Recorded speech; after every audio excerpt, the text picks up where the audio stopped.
Сіздің сәбиіңіз қазір еңбектеп жүр ме? Әлде алғашқы сөзін айтты ма? Иә, бүгін біз 9 айлық баланың дамуы туралы айтамыз. 9 айлық бала әдетте еңбектеп жүре бастайды. Кейбіреулері тез, кейбіреулері жайырақ. Бұл қалыпты жағдай. Тіреп тұрғызып қойсаңыз, мысалы, үстелді ұстап тұрып, аяққа салмақ түсіре алады.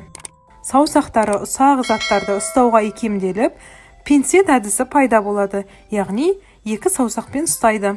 Сәби заттардың жоғалып, қайта пайда болатынын түсіне бастайды. Мысалы, ойыншығын жасырып қойсаңыз, оны іздейді. Өз атын естігенде басын бұрып қарайды.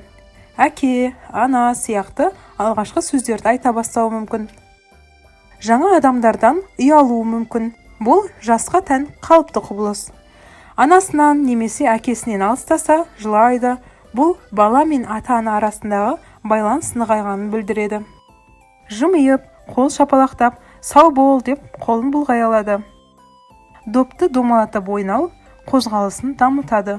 Ку-ку ойыны баланың ойлау қабілетін күшейтеді. Үлкен, түрлі түсті кубиктер қол бұлшықеттерін жаттықтырады. Сөйлесіп, ән айтып, кітап оқып беру тілінің дамуына пайдалы. 9 айда бала емшек сүтін немесе қоспаны әлі де негізгі тағам ретінде қабылдайды, бірақ қосымша тамақ та кеңейеді.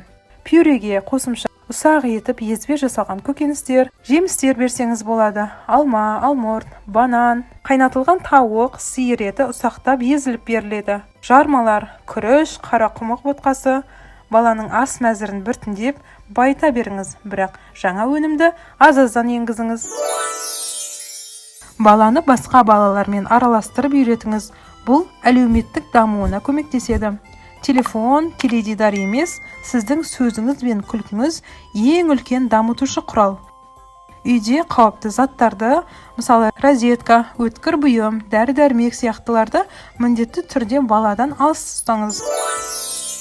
Күнделікті сөйлесіп, ән айтып, кітап оқып беруді ұмытпаңыз. 9 айлық сәби кішкентай зерттеуші.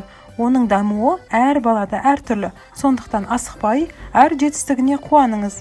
Ең бастысы сүйіспеншілік пен шыдамдылық. Егер видео пайдалы болса, лайк басып, каналға жазылуды ұмытпаңыз.